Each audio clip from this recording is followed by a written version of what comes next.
So we're going to get started in probably like 3 or 4 minutes.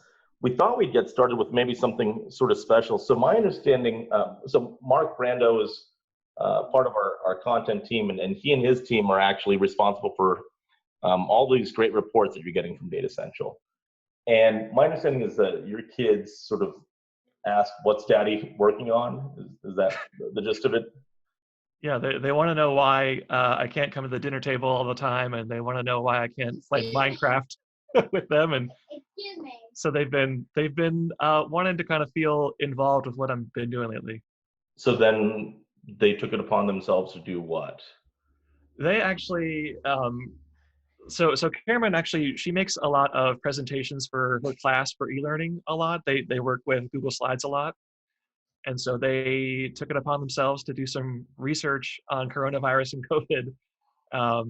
And then they shared it with me. And, I think they did a really good job. I shared it with, my coworkers. And then you graciously said, well, maybe they want a bigger audience for it.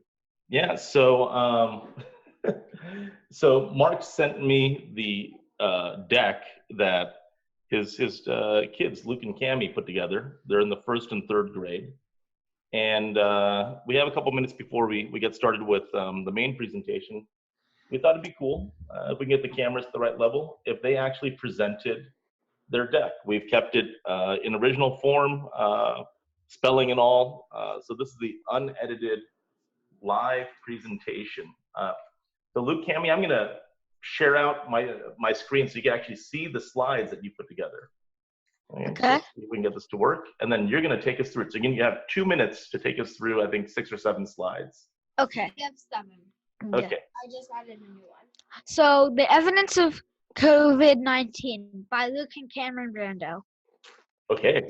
Okay, so What is COVID-19? COVID, also known as coronavirus, is a very causable and very effective virus made up of tiny germs. This is why we are on lockdown for not going to school. Very important. That was Cam's idea. How it's effective.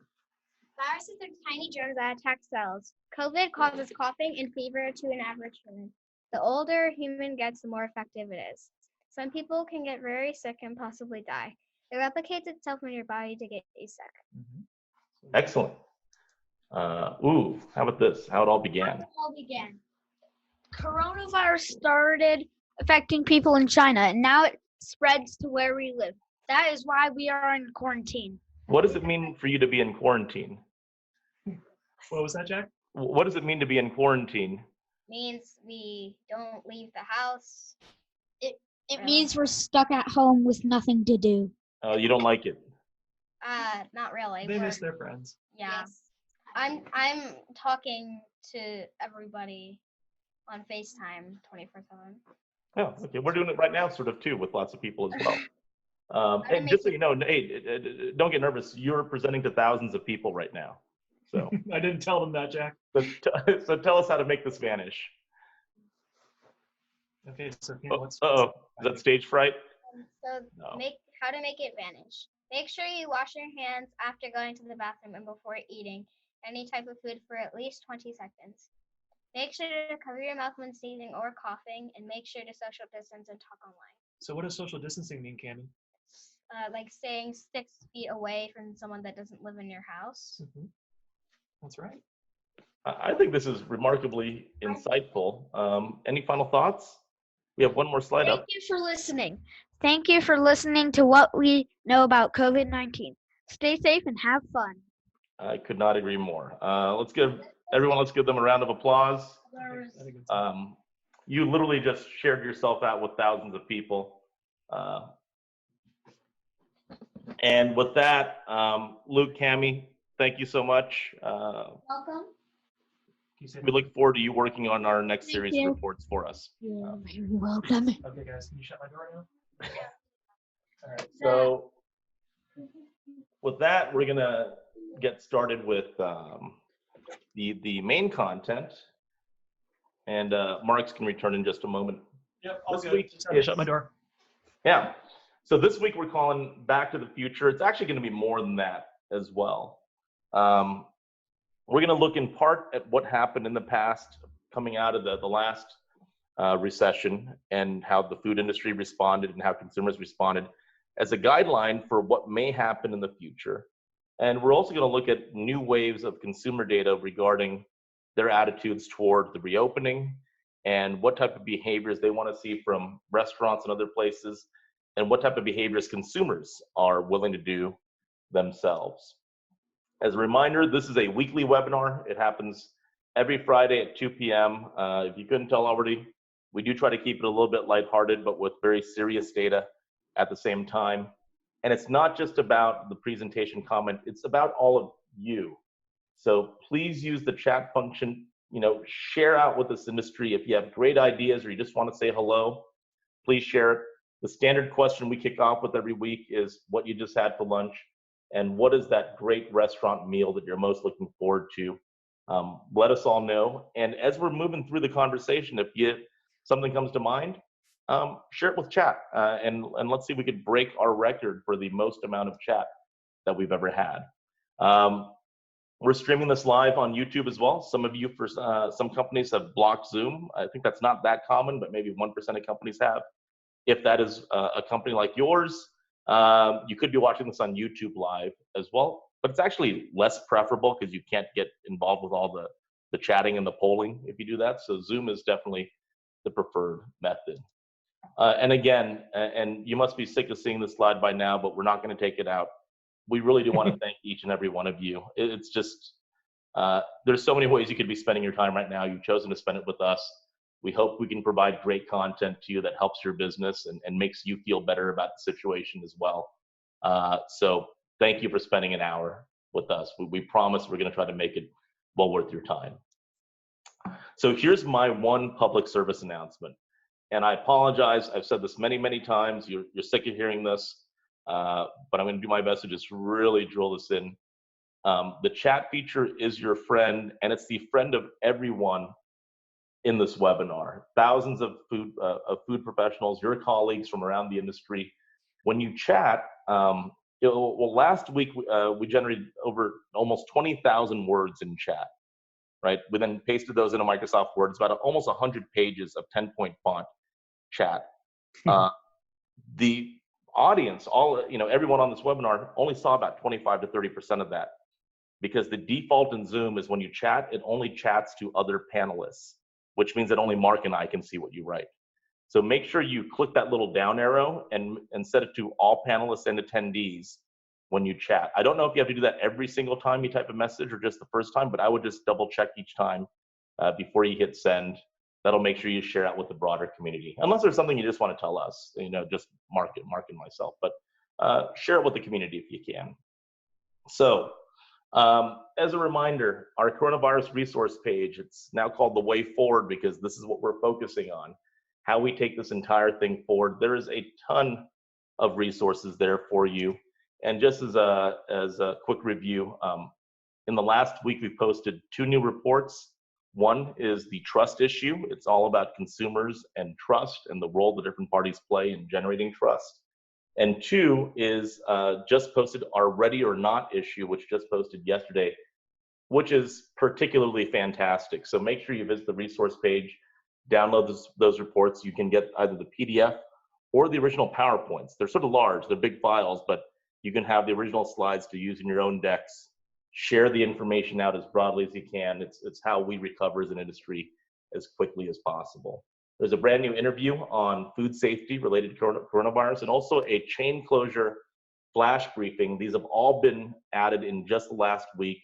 I think there's now 30 different reports and other pieces of content on that coronavirus resource page. So please share it out.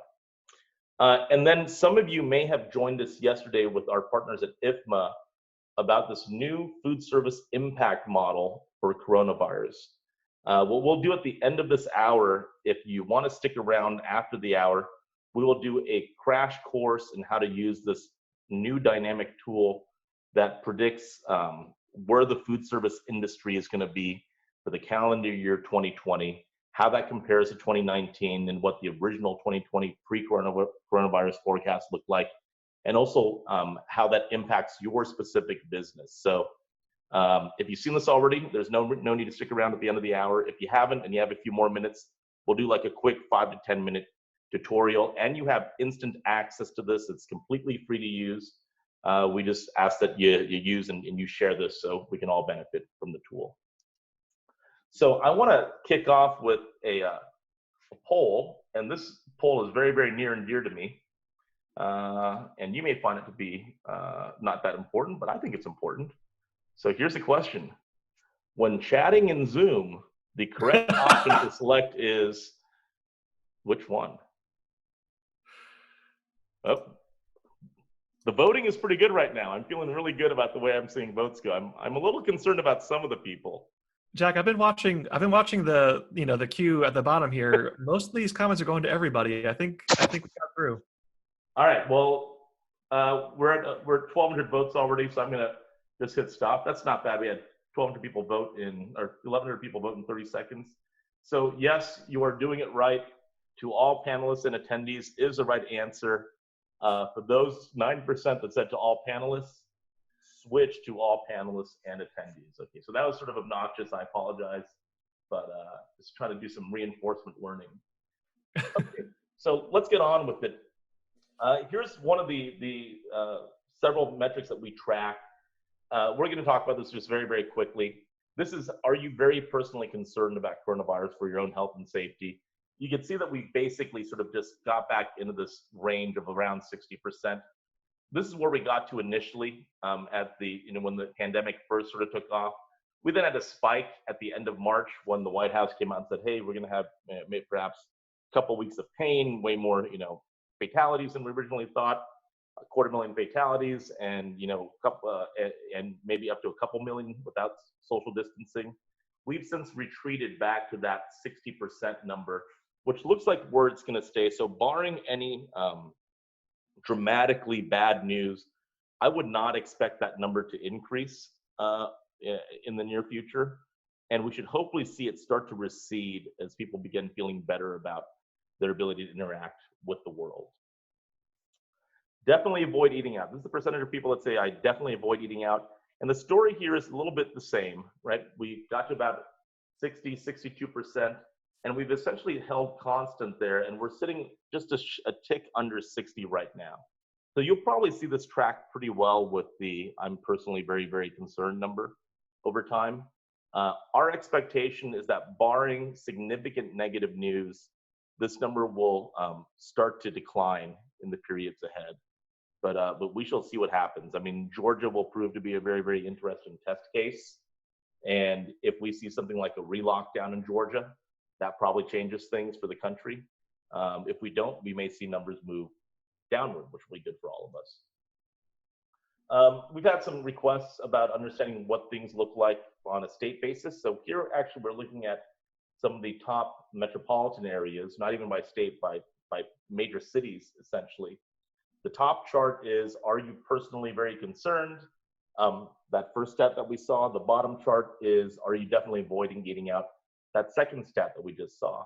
And I guess the way I would characterize this is, yes, concern tends to be highest in New York, LA, Detroit is up there as well.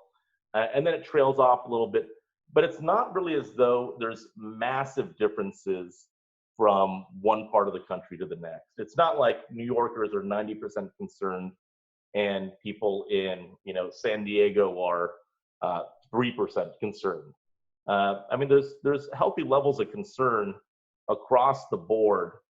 There's variance from one area to the next, but it's not super dramatic variance. But I think this will play a little bit into how people think about restaurants opening up in their areas. But the broader insight is that there is still some big national trends in terms of just overall concern, which seems to hold true with just a little bit of variance from area to area. So what concerns you most? Is it the economic crisis or the public health crisis? We've been tracking this number for a few weeks now. A couple of weeks ago, it was 63% public health crisis, 37% economic crisis. We'd said back then that we'll probably see the economic concerns start to tick up and the public health concerns start to shift down in relation to that. And that seems to be what is starting to happen. It's sort of hard to tell because we're still within that margin of error. We went from a 63 to a 60, basically. But I think this is starting to play out a little bit more. Our expectation, again, absent any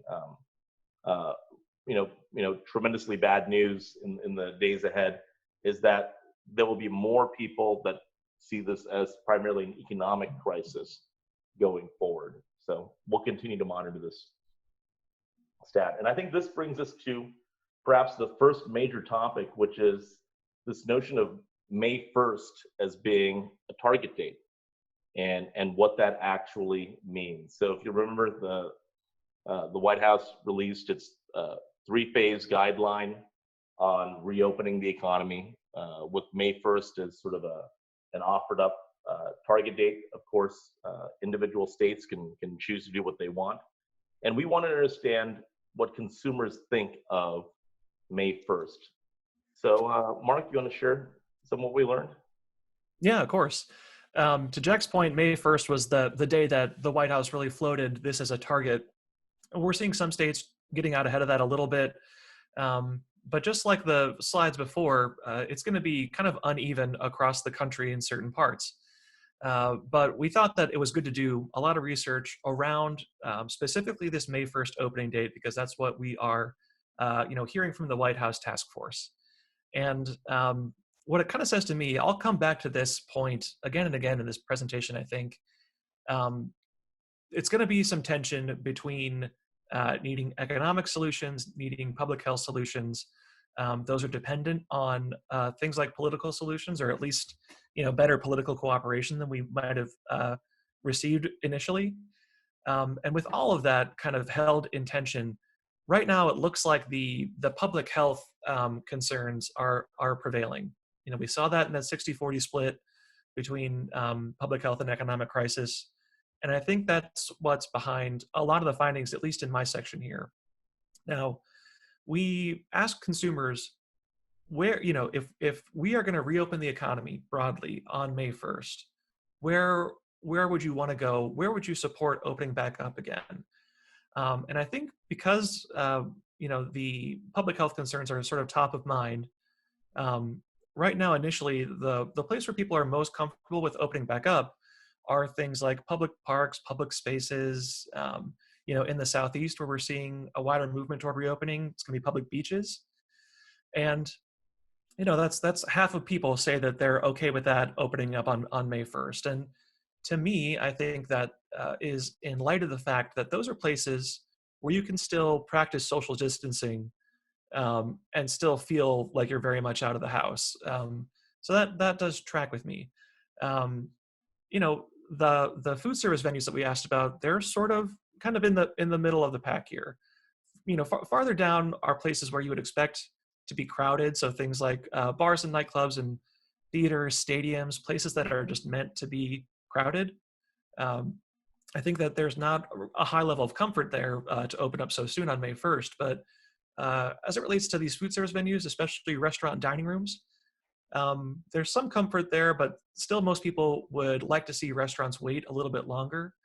I think, Jack, I don't know what you think about this take, but I think part of that has to do with, the alternatives to dining in right now, they're working for right now, I think. I think we've really made the transition to, kind of a primarily delivery, carry out, takeout proposition for getting restaurant meals.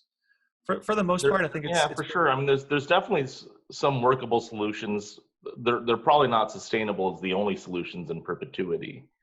Yeah, and people do have pent up demand, right? Hey, I can't wait to go eat at this place or that place. But I think you're right that what we'll see is some sort of an indicator like, oh, hey, I'm doing these things in my life as though they were normal. If I can do that, then a restaurant seems viable to me again.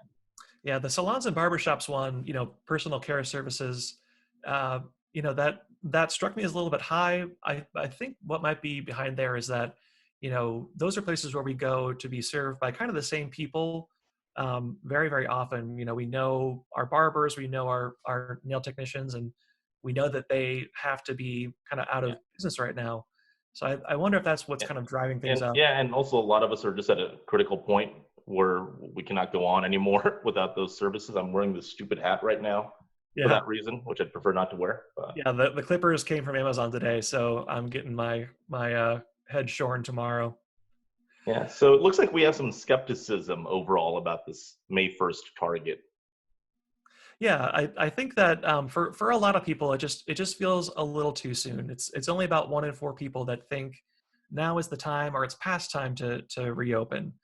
And I think that that just, to me, I know that I'll sound like a broken record, but it's because I think of the prevailing sense of that this is still kind of a public health crisis. We're going to see differences, between now and back in 2008, the last kind of big crisis.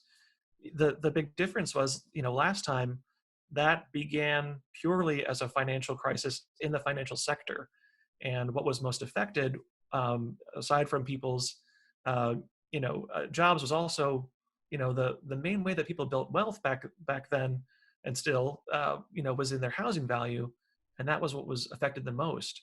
Here, what could be affected the most is our health. And that's just, really weighing heavily on people here. And this is all, this stat here in front of us, this is all still in full realization of real economic pain. I don't mean to minimize that at all.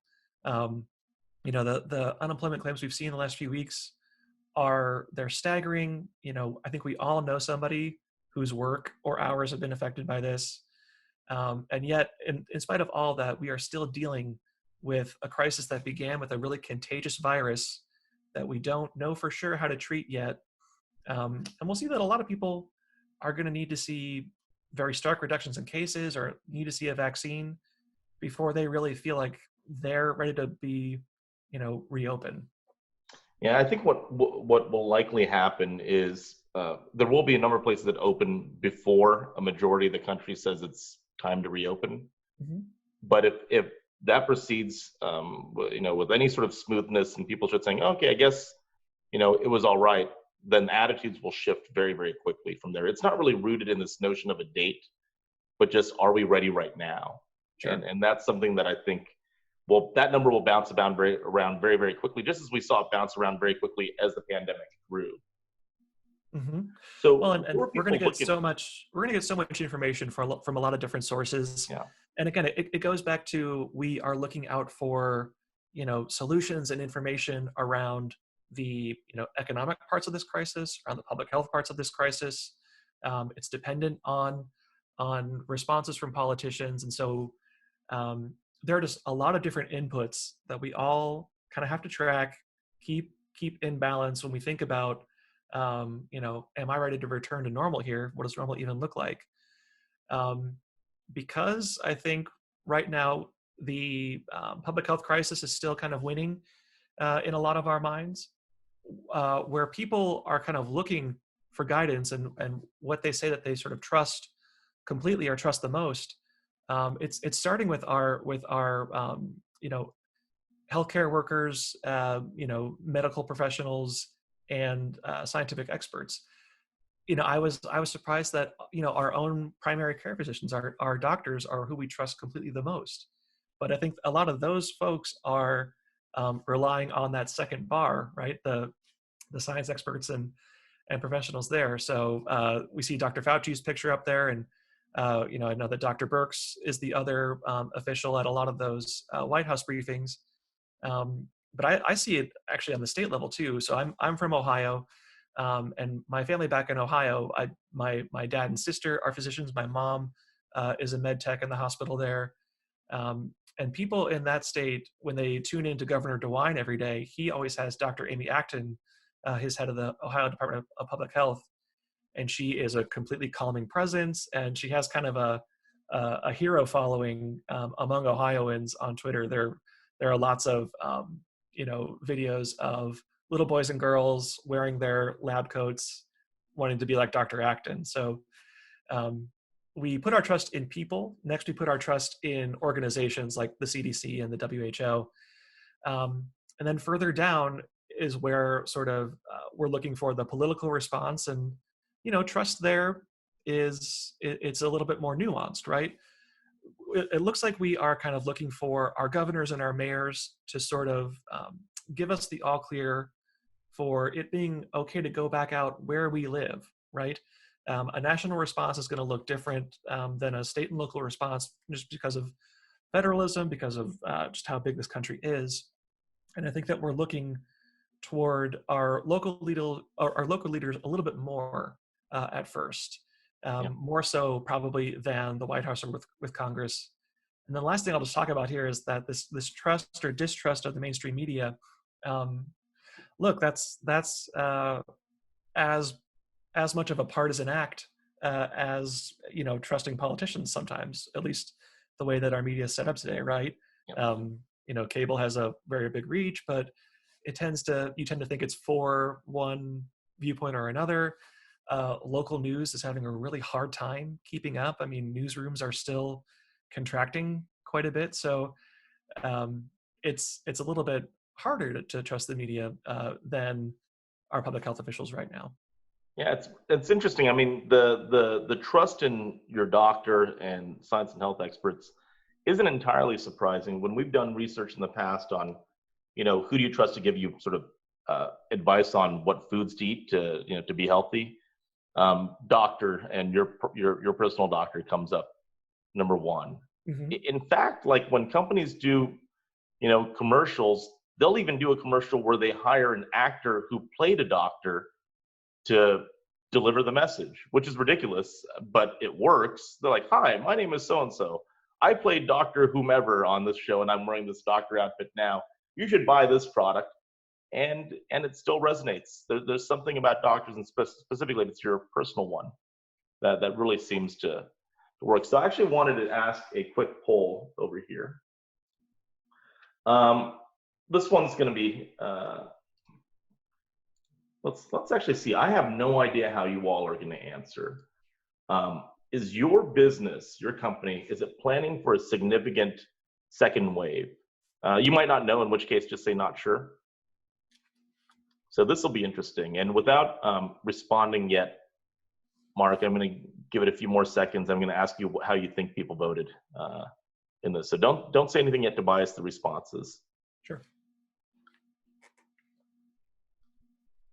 So we're at about 1,100 votes so far. We'll give it another 10, 15 seconds and see. So again, is your business specifically planning for a significant second wave, or is it sort of a wait and see type of a thing? All right, we're at about 1,200 votes. So I'm going to end the voting. What do you think? How do you think people voted? Forget the not sures, right? Because half the people weren't sure, which is understandable.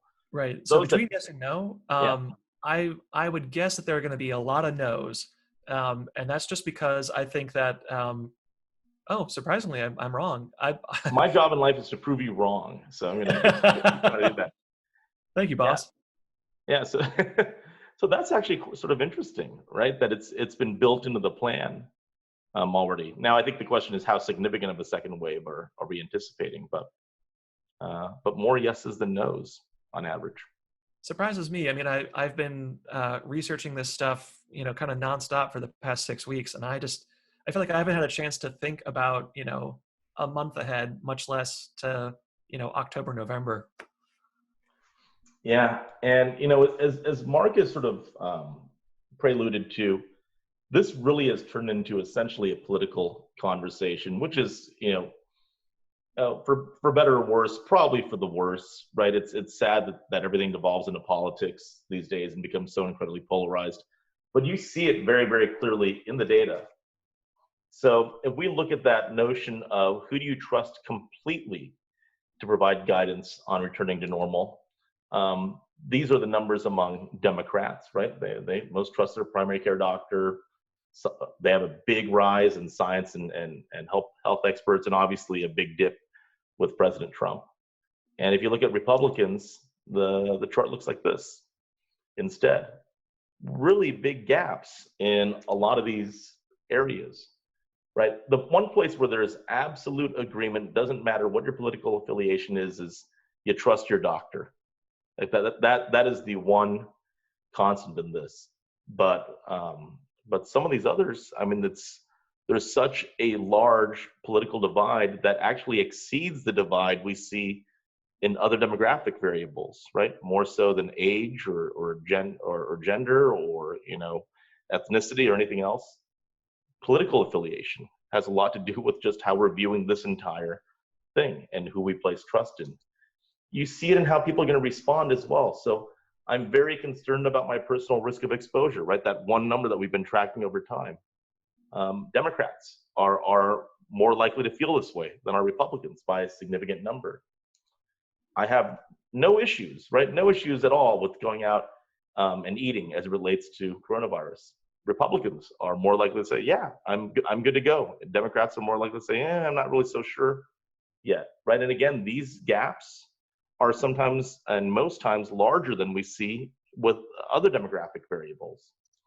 Once restaurant dining rooms are open, I'm going to go back to dining in restaurants and bars normally as I normally would, right? Republicans are significantly more likely to have this mindset, and Democrats are less likely to have this mindset.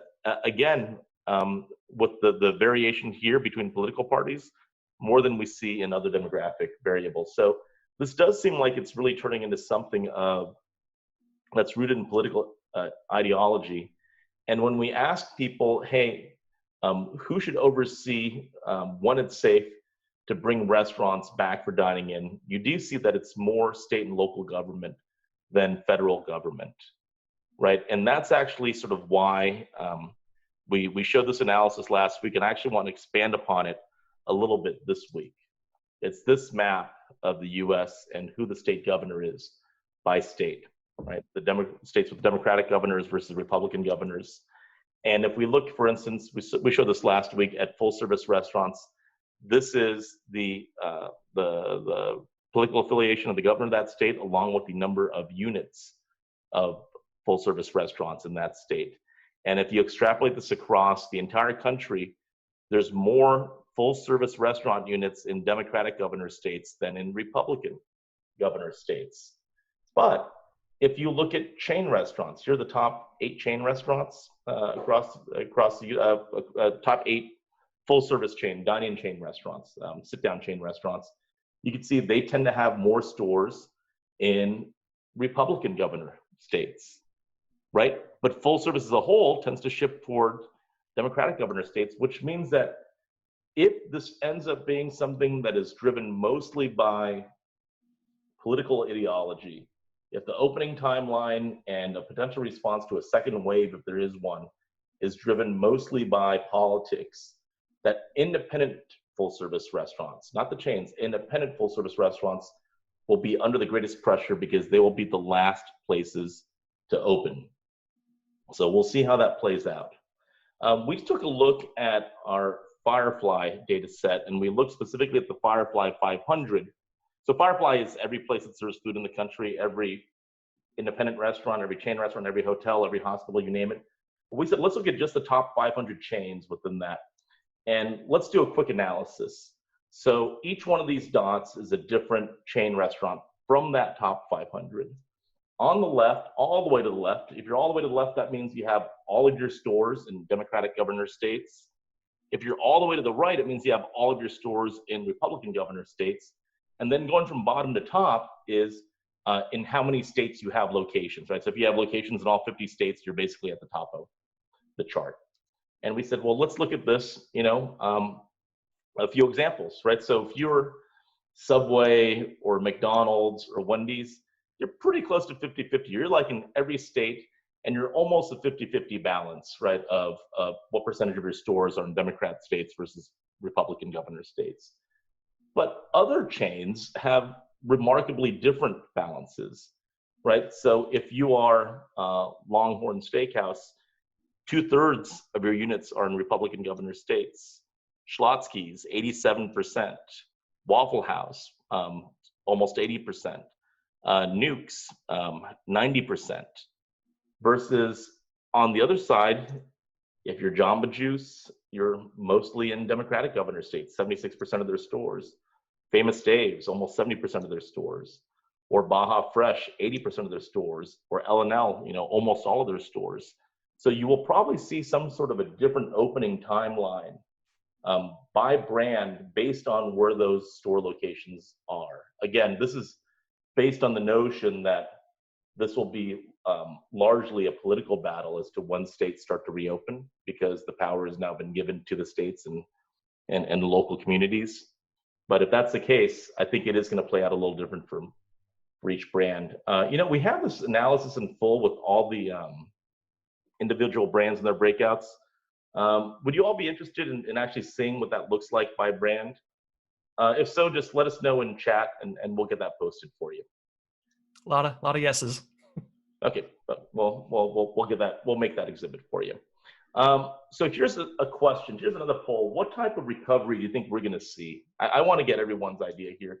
We're going to see a V-shaped recovery where, quick down and we bounce back up fairly quickly. Let's say over the course of the year, by this time next year, we'll be humming right along. Or do you think it's going to be more of a U-shaped recovery that's going to take multiple years and it's going to be sort of a while before things start seeming anywhere near normal from an economic perspective? So take a second, let us know. Do you think it's going to be a V-shaped or a U-shaped recovery?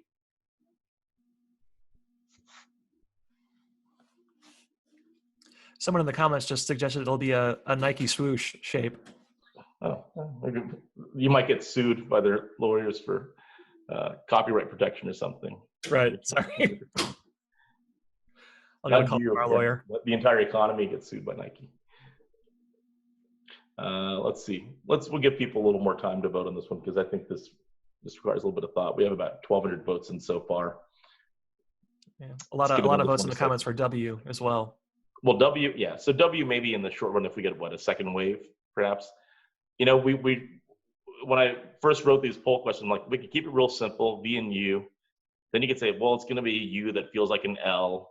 It could be a W. There's all sorts of shapes, but we just wanted to keep it simple. What do you think, Mark, is going to be the answer? I think it's going to be kind of a traditional U-shaped recovery. Okay. Well, let's see what people think. I'm going to hit end polling. And 3/4 of the audience agrees with you. So again, this is a great opportunity for that chat. If you'd like to make your case for why you think it'll be one shape or the other, let us all know in the community, and we'll have a nice, hopefully vigorous conversation going in chat. Okay. So the question is, what do things look like as we start the reopening process? And I think this is one thing that I would say is a good way of characterizing consumer sentiment, is that we've gone from a place of fear and we're migrating to a place of caution in the mind. So fear is like, you hear, weird noises at night in your house. You're not sure what it is. Everything's sort of freaking you out. You're just like, I don't know what it is. And it's very scary. Caution is, now I'm sort of tiptoeing around. I'm trying to get a sense of what's going on. I have a better idea of what's happening. I'm just going to be very, very careful. That is a pretty big shift, I think. It's almost like you move from one psychological place to the next. And I think we're starting to see specific evidence of that in the data, that we're moving from fear to caution. So, Mark, do you want to tell us about this? Yeah, I think that caution leads to social distancing quite a bit. And I think that that's going to be something that's going to stick around in our experience of restaurants and really a lot of parts of the economy for a while. At least right now, we have a very high tolerance for things that we find inconvenient. And the table that people are seeing right now, this is when we're asking consumers, what would you do without being told to do, without being asked to do by the governor or the restaurant owner? Just what's going to be your baseline level of activity? And so, at least initially, what holds out, this is people saying that they probably would, still wash their hands and take care of their hygiene that way. And then there are a lot of things that relate to social distancing. So We're still going to kind of be keeping 6 feet apart, not going to crowded areas. When we talk about the options kind of around food, I think what this kind of happens to show, and I think we've seen this in other questions that we've asked, is that people tend to trust restaurants more than they trust other people right now. So it's not necessarily that we're going to be avoiding uncooked foods or, completely skipping, the buffet or the salad bar. But what we're going to be kind of avoiding is places where we're not sure what other people have done to the food. I think we're pretty confident that the restaurant has cooked this thing to temperature and has taken every food safety precaution. So if I'm at a C-store, I look at what's on the roller grill that looks fine to me. If I am, at the grocery store and I see, stuff on the hot bar, probably looks fine to me. But what I don't know is who else has been reaching into that case. And so as it relates to food habits, I think that we trust how the food's prepared. What we just aren't sure about is who else has interacted with it. Yeah. And I think what we're also saying is that people are saying they're willing to do a lot of different things. Mm-hmm. That things that you would never normally do under other circumstances because it feels like it's an imposition. Consumers are willing to do that, at least initially. So if you're a restaurant or another place serving food, you have permission to basically ask consumers to participate in some way that may not be that convenient to them. Mm-hmm. That they're saying it's okay, we understand, we're willing to do our part, even if it's not so convenient to us right now. So I think that's actually a pretty big thing. Consumers are willing to cooperate in this process, and they realize they're going to have to take on some of that load as well to make this a safe thing for everybody. Mm-hmm.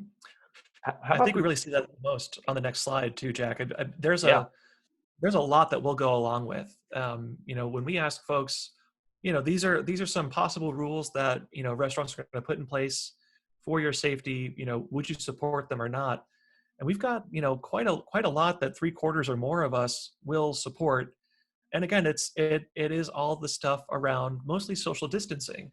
If they're going to mark off spots on the floor, in the line for the cash register, the bathroom, to be 6 feet apart, I think we are willing to do that. Things around capacity or party size, if you're going to limit a table to 6 people or fewer, I think a lot of us get that, and we, may not love it, but we'll go along with it. And then there are other things you can do too. If you're a full service restaurant and you don't want a big line up at the host stand or a big crowd there, you can require folks to wait outside or wait off site to be texted later when their table's ready, or you could go to just taking reservations to manage your crowds that way. Yeah, and the thing that's interesting is a lot of these things are basically removing a capability from the consumer. These are largely restrictions Mm-hmm. on the consumer, and people say, I'm cool with it, right? I mean, some of them are, maybe being required to show proof of your own wellness is going a little bit too far, but right. But for the most Right. part, you're getting majority votes on these types of things. So people are very open right now. They'll be understanding of the policy that's put in place. Mm-hmm. So I would say, I wouldn't be overly concerned about going too far in what you're doing. Consumers look like they are accepting right now. It would appear so, yeah. And what do they expect from restaurants to do? Or what do they require restaurants to do? Well, I think that the main point here is that we as consumers are going to require something. I mean, I think that we want to see them, making every effort across a couple of different areas. The bars on this chart, the ones with the red to pink gradient, this is what people are saying is kind of a deal breaker.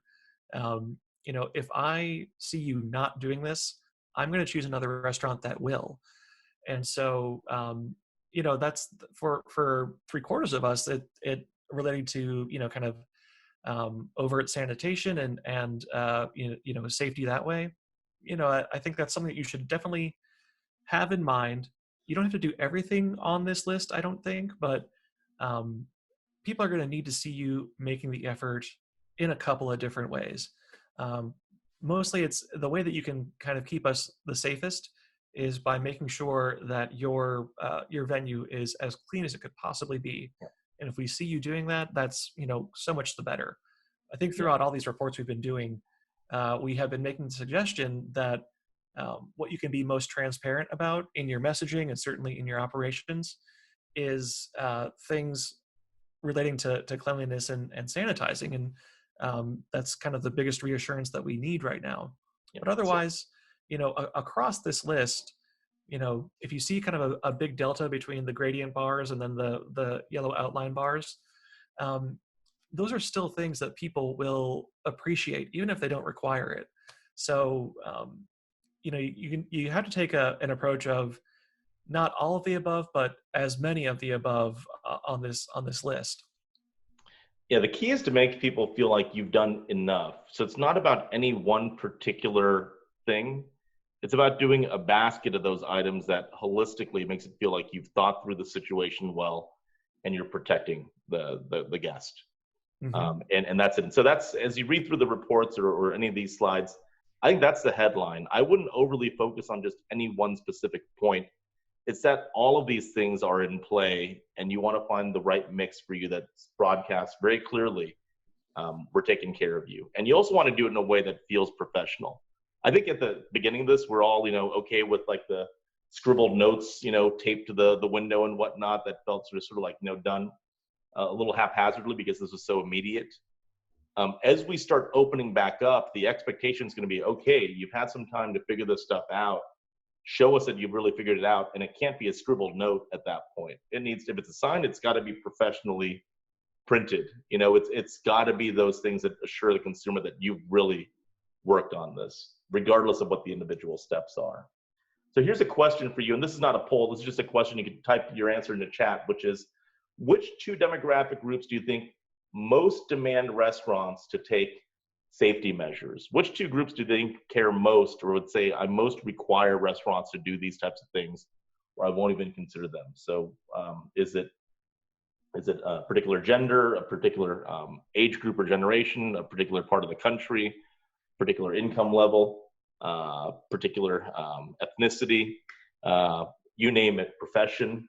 Which two demographic groups do you think most demand restaurants to take safety measures? I'll give you about 10, 15 seconds to float your ideas in chat, and then we'll show you the answers. A couple people have got both. It's funny. We're getting dozens of answers a second, but I've seen it flash a couple of times. A couple of people have correctly identified both groups. Let's see it. And I cannot say why these are the cases, but they are. So if you have theories, we'd love to hear them on chat. So the first group is women. Across all of these different measures, women are much more likely, well, not much more, they're consistently more likely to say, restaurant has to do this or I won't even consider eating there. I guess men are a little more cavalier in their attitude. The second group are boomers, not necessarily for every one of these measures. Boomers are the yellow line here, but on average across these measures, boomers have a higher elevation, specifically for something like sanitizing a surface after every meal, or even mandating the staff take temperature, or keeping 6 feet across the table, or requiring testing for staff. You can see that boomers are the other group that care most. Okay, so let's take a look back at 2008. And I wanted to use this as a perspective as to what we are probably likely to see going forward. So this chart requires just a little bit of explaining. This is the percentage of all chain restaurant new menu launches that are combo or value meals. So you can see that in 2007, 5.9%, you can see that number at the bottom over here where I'm wiggling my mouse around. 5.9% of new menu launches at chains were combo value meals. And then as we got into 2009, trying to stimulate some activity coming out of the recession, that number jumped to 37% during a particular month. And for the calendar year of 2009, it was 15%, nearly 3 times what its historic average had been. So chains went basically from a strategy of broad menu innovation, doing things in different categories, to going full-blown, let's just throw a lot of basically value meals and deals at the consumer. You will likely see this happen in the short term now as well. But hopefully we'll see it happen in a different way than we did in 2009. I'd like to talk about that. First, I'd like to say, though, that that increase in combo and value meals, this is the same chart, going across the last dozen or so years. Doesn't matter what segment, QSR, fast casual, mid-scale, casual dining, all of them had a big bump in combo and value meals in 2009. This was across the industry type of thing. It wasn't just limited service restaurants or whatnot. And if you think about how some of those combo and value meals manifested, well, first you want to look at what the historic average is for each of these categories of the menu. So what percentage of new chain menu launches are represented by desserts, sandwiches, appetizers, sides, etc. That white line is the historic average for the past, I think, about 15 years or so. The blue line is 2009 specifically, right? So you can see how 2009 differed from basically the last 15 years, the average of the last 15 years. Look at the categories that upticked in 2009. So obviously you have the combo and value meal with the highest peak there, but you also have sandwiches, Mexican dishes, pizza, and kids entrees. Kids entrees often were sort of value promotions as well. But then you have some that became less common in 2009, these categories versus their historic average. Again, we're looking at new chain menu launches. If we look at the things that became less common in 2009, it was things like desserts, alcoholic beverages, and non-alcoholic beverages. Essentially, the focus shifted to things like entrees or the main part of the meal or some sort of a value deal, and innovation shifted away from basically add-on components that are oftentimes more profitable for a restaurant, desserts and beverages. Yeah, Jack, that's a great point. The desserts, the appetizers and sides, the alcoholic beverages, those are the things that operators really count on to build the average check. And right. The innovation around those was de-emphasized, and so the ways to fight traffic declines, trying to build the average check, those options were taken off the table. They were, and it became self-fulfilling somehow, because if there's no cool new beverage to try, maybe you're not going to order a beverage. If there's no great new dessert to try, you might be a little bit less likely to order that dessert. So our guidance would be, don't forget about some of these traditionally important menu categories and go just full-blown value. If you look at, for instance, how pricing worked, we're going to look at the period between 2007 and 2011, and you can look at 2009, right? So 2009 is when we started a little bit of that recovery. You can see that's where menu prices at chains, we're looking at just chains right now, basically either flattened or dipped in a number of categories, and then prices started to accelerate again in the period ahead. So there was absolutely a huge shift towards a value mentality. But I would argue that maybe we overdid it a little bit, that we try to stimulate with the value, and then we forgot there are other things we should be doing as well. There were some great value promos though, right? I mean, here's one from Jack in the Box, which is fantastic. You get a jumbo jack, 2 tacos, fries, and a drink for only $3.49, which is an incredible deal, and is a great promotion if you could pull it off. At Fuddruckers in 2009, the Family Fuds deal, get 2 1/3 pound burgers with fries and drinks, including domestic beer, plus 2 additional kids meals with fries and drinks too, for $20, which is an unbelievable deal. And then you saw, other deals like the 2 for $20s and the 3 for $30s and those types of things emerge at casual dining restaurants as well. And then in quick service, dollar menus all over the place. Yeah, and dollar menus all over the place. And those things are wonderful for generating short-term interest and re-stimulating demand. And the question is, what does it mean long-term? So we have a program called Scores, which basically captures every new menu item at chain restaurants and tests them with consumers as they launch. And in just the past few weeks, we've seen all the brands that you see off to the right, these logos, launch family meal deals in response to the pandemic. That's pretty quick response, which is great in a very, very short period of time. The question, though, is what does this mean for value long run? And there's sort of a conundrum, and this is something that we saw happen in 2008, 2009, that we think it has the potential to happen again. And if we can, we'd like to solve for it a little bit more intelligently this time around. The idea is simple. right? If you start discounting all of your food, do we run the risk of being like the clothing industry, where no one wants to pay full price for a piece of clothing because it's probably going to end up in the discount aisle at some point. So people don't like paying full price for something. Will this happen to food if we just start putting a value price on everything? We sort of did that a little bit in 2009. And some brands, stimulated short-term activity, but had some long-term negative consequences and perhaps damage to the perceptions around the menu and the brand as a result. So I think the way we would think about it is there's sort of two ways to achieve value with the consumer. One is things like package deals, taking things that are already on your menu, repackaging them in sort of a value-based format, right? The 2 for $20 type of thing, or get these items for this price. That's wonderful. And there's also value-based innovation, which is taking a longer-term strategic approach to what does value actually mean for the customer and creating entirely new things based on that. So the package deals, that is a short-term fix, and it's one that we should absolutely employ. We should totally do it, right? It's important. We have to stimulate activity. Whereas the value-based innovation, that becomes more your long-term strategy. Where we get into trouble is if we take the short-term fix of the package deal and we get addicted to it and we end up sticking with it for the long run, and our short-term fix becomes our long-term strategy, then that's where we get into trouble as an industry. So it's important, we think, to think about innovation in that way, that this should be for the long term and to keep that pipeline full, even if it's value-based innovation. I'll show you an interesting analysis. This is the average size of restaurant menus over time.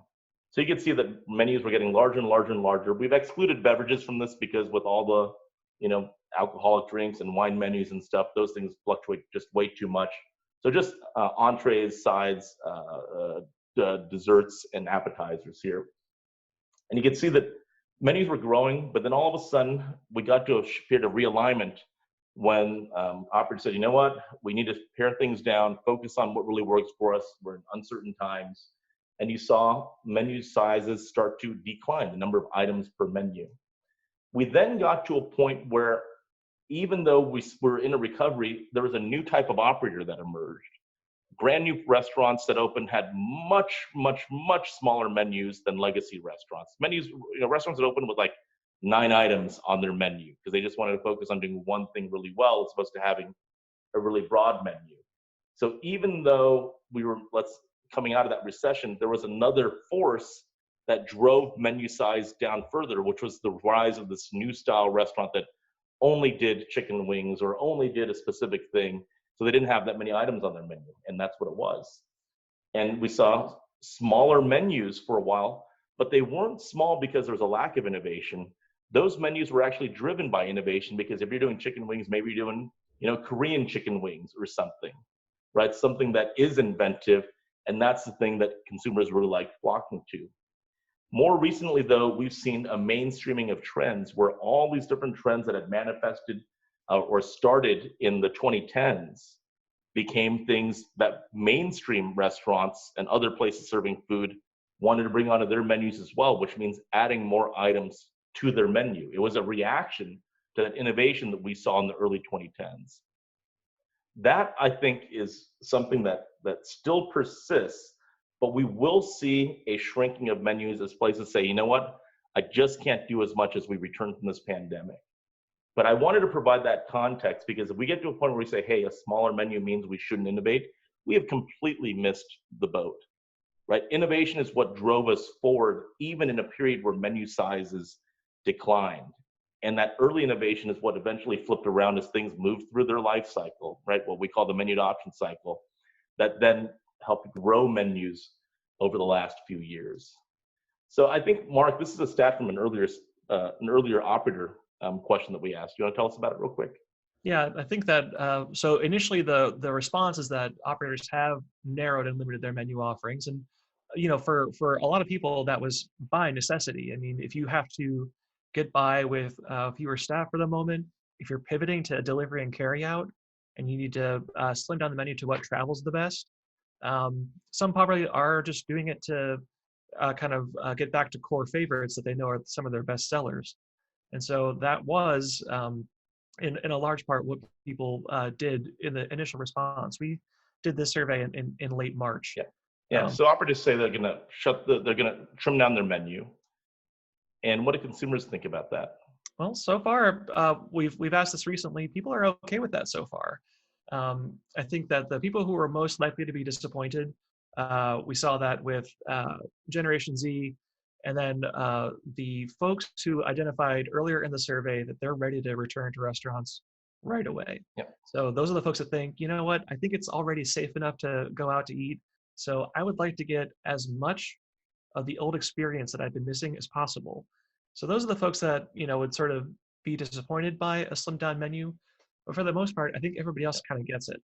Yeah. If you got to start up with a smaller menu to make things work for you, you're good to go. Consumers have given you the permission to do that. But I would say it's important to keep your pipeline full for the future, right? Let's not fall into the trap that we saw some brands fall into in 2009, where we've gotten addicted to just short-run value and let our innovation pipeline run dry. We have to keep it robust so we're protected for the future. So I want to ask one last quick poll. This is an interesting one. So we're curious to know what your companies will be focused on. So we're all trying to do a lot these days, but you have to pick just one thing. Which one of the following is your business most focused on going forward? Is it understanding what your customers want? Is it innovation? Is it improving operationally? Is it marketing activity to help drive demand, whether you're an operator or a manufacturer or a retailer? Is it just trying to forecast what the future looks like? Where do you see your companies placing the most energy for the next few months, let's say? We'll let this run a little bit, and then we have a couple of last pieces of analysis, a couple of closing comments. I do apologize. We're going to probably run over a couple of minutes. And then for those of you that want to stick around, we'll do a quick crash course on the food service forecasting model that we built in collaboration with IFMA. That will show you where the industry is headed from a numbers perspective and what it specifically means for your business as well. And you have immediate access to this too. It's a great tool. You could use it right away. We'll show you how to use it if you have not already seen that. Okay, so let's share with the community what people say they're going to be focused on doing. I'm going to end the polling real quick. So it looks like the #1 vote, but some others were high up there too, was just understanding the needs of your customer, whether your customer is an operator or a retailer, or if you are an operator or retailer and your customer is the consumer. Data Center will do our best job to continue to keep you updated on what we think that is, what those needs are. But there's interesting things here too. So not as much in the innovation area, more on forecasting what the future looks like. So we'll actually use that as a pivot because we'll show you that in just a moment for food service. A reminder as to what we saw in the previous economic crisis is that versatility became a more important attribute for food service manufacturers. Operators said, hey, I don't want to buy as many products or as many SKUs from my pantry. I want to buy fewer products that each do more things. So sell me stuff that is versatile that I can use in multiple ways, like a pair of jeans, right? It goes with basically everything. So if you are a food service manufacturer, start thinking about how you can make your products more versatile, or the messaging about what your products can do more versatile. This will become a more important attribute in the periods ahead. And I wanted to close this portion on just a really great quote. This is from a 71-year-old woman in Alabama. And I think it gives us a nice look of hope. My husband and I are ordering takeout 2 to 3 times per week now, which is more than we ever did before this pandemic. We rotate to different restaurants almost every time in an attempt to lend a little support to different businesses. We don't normally eat out a lot because we prefer home cooking, and not to brag, but I'm a very good cook.